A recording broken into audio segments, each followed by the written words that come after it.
Hello दोस्तों, दुआ classes पर आप सभी का स्वागत है। आज हम इस वीडियो के माध्यम से जानेंगे कि दिव्यांगजनों के जीवन को बेहतर बनाने की कवायद क्या है। दोस्तों, हम देख पा रहे हैं कि हमारे जो समाज में जितने भी दिव्यांग बच्चे हैं उनको पूर्ण रूप से ना तो शिक्षा मिल रही है, ना उनको कोई किसी प्रकार की सहायता मिल रही है, उनको अनदेखा किया जा रहा है।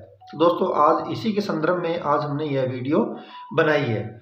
तो दोस्तों, अभी हम शुरू करेंगे कि दिव्यांगजनों के जीवन को बेहतर बनाने के लिए हम क्या क्या प्रयास कर सकते हैं। दोस्तों, यह प्रयास हमें सभी को मिलकर करना है। तो दोस्तों, अब हम शुरू करते हैं। दोस्तों, हमें पता है कि हम अपने जो जीवन के कार्य में इतने बिजी हो गए हैं कि कोई भी दिव्यांग व्यक्ति के बारे में हम कोई सोच भी नहीं पा रहे हैं उनको आगे कैसे बढ़ाना है। तो इसके लिए ये जो व्यक्ति हैं, जो दृष्टिबाधित बच्चे हैं या कोई भी व्यक्ति है, वो कैसे देख पाएगा, किसी व्यक्ति को किसी भी वस्तु को किस प्रकार महसूस कर पाएगा, या कोई लोकोमोटर डिसेबल्ड है उसको चलने में समस्या है तो वह व्हील चेयर के सहारे सरकारी इमारतों की सीढ़ियाँ कैसे चढ़ पाएगा। दोस्तों, यह प्रश्न अपने दिमाग में आता भी है। क्या आपने इसका कभी उत्तर जानने की कोशिश की है? तो दोस्तों, सामाजिक परिवहन साधनों का बिना किसी सहायता के कैसे इस्तेमाल कर पाएगा।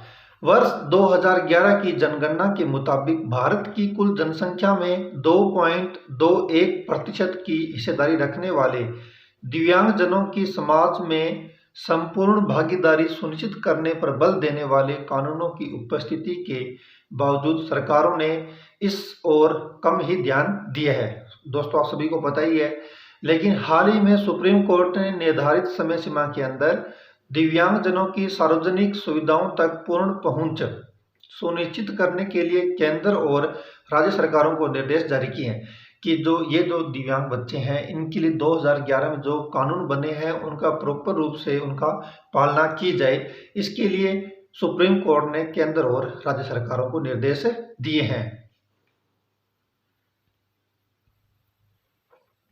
दरअसल कुछ दिनों में सुप्रीम कोर्ट ने समय समय पर विभिन्न दिशा निर्देश दिए हैं ताकि सार्वजनिक अवसंरचना तक दिव्यांगजनों की सुलभ पहुंच सुनिश्चित की जा सके। दोस्तों, आप सभी को पता होगा कि अपने विद्यालय में भी दिव्यांग बच्चों के लिए विशेष शिक्षक की नियुक्ति की जा रही है। उनको विशेष विधियों के द्वारा पढ़ाने के लिए विशेष शिक्षकों की नियुक्ति कर उनको आगे बढ़ाने का प्रयास किया जा रहा है। विदित हो कि सरकार द्वारा दिव्यांगजन अधिकार अधिनियम 2016, दोस्तों 2016 में दिव्यांगजन अधिकार अधिनियम बना है। Right of person with disabilities act 2016 पारित किया जा चुका है। ऐसे में सुप्रीम कोर्ट के दिशा निर्देशों का पालन अपरिहार्य हो जाता है। इस लेख में हम दिव्यांगजन अधिकार अधिनियम तथा दिव्यांगजनों के कल्याण हेतु सरकार द्वारा चलाई जा रही कुछ प्रमुख योजनाओं के संबंध में चर्चा करेंगे। लेकिन पहले यह देख लेते हैं कि सुप्रीम कोर्ट के हालिया निर्देश क्या है, कि सुप्रीम कोर्ट ने कौन कौन से निर्देश दिए हैं राज्य सरकार तक केंद्र सरकार को उनकी अनुपालना करने के लिए। दोस्तों, अभी 2016 में एक एक्ट आया था जिसे हम बोलते हैं दिव्यांगजन अधिकार अधिनियम।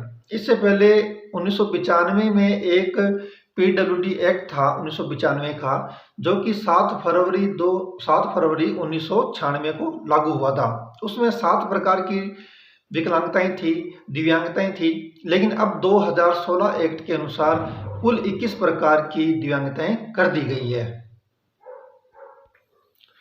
सुप्रीम कोर्ट के हालिया निर्देश क्या है? दिव्यांगजन अधिकार अधिनियम 2016, दिव्यांगजन अधिकार अधिनियम या दिव्यांगजन अधिकार विधेयक वर्ष 2016 के अंत में राज्यसभा द्वारा पारित होते ही दिव्यांगजन अधिकार अधिनियम 2016 बन गया है, जो वर्ष 1995 के दिव्यांगजन अधिकार अधिनियम को निरस्त करता है। नेक्स्ट है दोस्तों, दिव्यांगजन अधिकार अधिनियम 2016 की विशेषताएं, कि 2016 में जो दिव्यांगजन अधिकार अधिनियम बना है उसकी विशेषताएं क्या है। तो विकलांगता की परिभाषा में बदलाव हो गया है। दोस्तों, आप सभी को ध्यान रखना है, दिव्यांगजन अधिकार अधिनियम 2016 में विकलांगता की परिभाषा में बदलाव लाते हुए इसे और भी व्यापक बनाया गया है। दरअसल इस अधिनियम में विकलांगता को एक विकसित और गतिशील अवधारणा के आधार पर परिभाषित किया गया है और अपंगता के मौजूदा प्रकारों को 7 से बढ़ाकर 21 कर दिया गया है। दोस्तों यह मैंने आपको पहले ही बता दिया कि विकलांगताएं 1995 का जो एक्ट था उसमें 7 प्रकार की थी और 2016 में इसको 21 प्रकार की कर दी गई है। साथ ही केंद्र सरकार को इन प्रकारों में वृद्धि की शक्ति भी दी गई है। अब आरक्षण की व्यवस्था क्या है दोस्तों, जो ये दिव्यांगजन है इनको गवर्नमेंट जॉब्स में भी आने के लिए इनको आरक्षण दिया गया है। इन आरक्षण के बारे में हम जान लेते हैं। गौरतलब है कि शिक्षा और सरकारी नौकरियों में दिव्यांग शक्तियों को या दिव्यांग व्यक्तियों को अब तक 3% आरक्षण दिए जाने की व्यवस्था की गई थी, लेकिन इस अधिनियम में इसे बढ़ाकर 4% कर दिया गया है। यानी दोस्तों पहले यह 3% आरक्षण था, अब इस आरक्षण को बढ़ाकर 4% कर दिया गया है, जो कि दिव्यांगजन अधिकार अधिनियम जो 2016 है उसके अंतर्गत। अब शिक्षा संबंधी सुधार क्या हुआ है, इस अधिनियम में बेंचमार्क विकलांगता से पीड़ित 6 से 18 वर्ष तक के बच्चों के लिए निःशुल्क शिक्षा की व्यवस्था की गई है। यानी दोस्तों 6 से 18 वर्ष तक के जो बच्चे हैं उनको निःशुल्क शिक्षा की व्यवस्था की गई है। उनको फ्री में पढ़ाई करवाई जाएगी, उनसे कोई फीस नहीं ली जाएगी। साथ ही सरकारी वित्त पोषित शैक्षणिक संस्थाओं और सरकार द्वारा मान्यता प्राप्त संस्थाओं को दिव्यांग बच्चों को समावेशी शिक्षा प्रदान करनी होगी।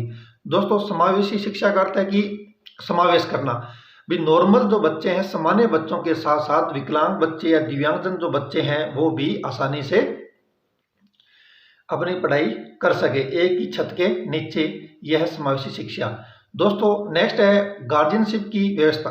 गार्जियनशिप की व्यवस्था यानी जो अभिभावक हैं उनके लिए क्या व्यवस्था की गई है, तो यह विधेयक जिला न्यायालय द्वारा गार्जियनशिप की व्यवस्था प्रदान करता है, जिसके तहत अभिभावक और विकलांग बच्चों के बीच संयुक्त निर्णय लेने की व्यवस्था होगी।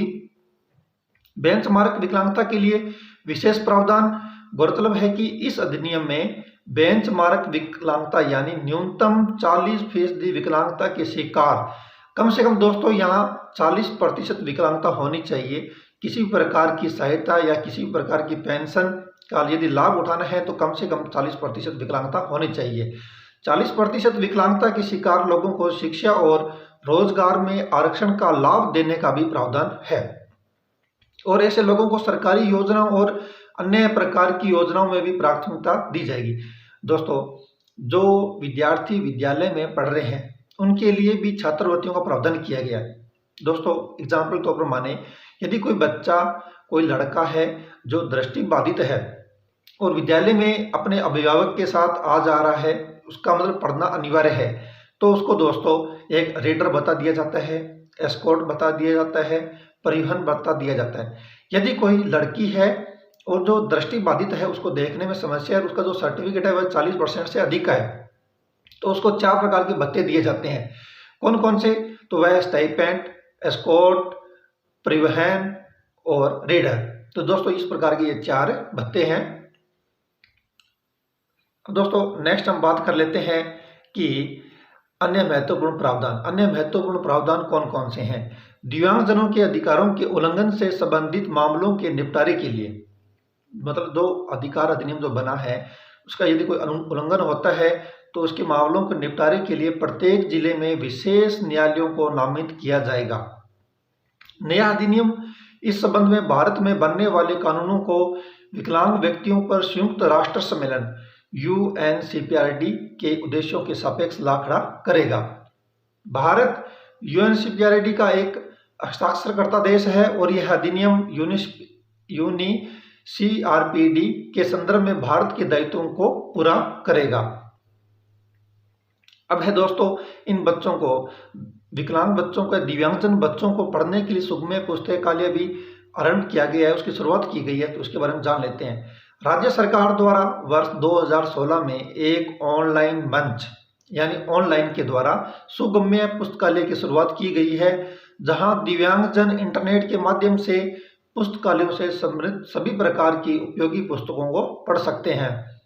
यानी उन्हें लाइब्रेरी जाने की जरूरत नहीं है, उनके मोबाइल है तो मोबाइल में इंटरनेट के माध्यम से सुगम्य पुस्तकालय जो ऐप है उसकी सहायता से वह किसी भी प्रकार की पुस्तक का अध्ययन कर सकता है। नेत्रहीन व्यक्तियों के लिए यानी जो दृष्टिबाधित बच्चे हैं, ब्लाइंड बच्चे हैं, उनके लिए अलग से व्यवस्था की गई है। सुगम्य पुस्तकालय में नेत्रहीन व्यक्ति भी अपनी पसंद के किसी भी उपकरण जैसे मोबाइल फोन, टैबलेट, कंप्यूटर इत्यादि का उपयोग कर ब्रेल डिस्प्ले की मदद से पढ़ सकते हैं। दोस्तों, हमने पहले भी वीडियो बनाई है कि ब्रेल लिपि क्या होती है।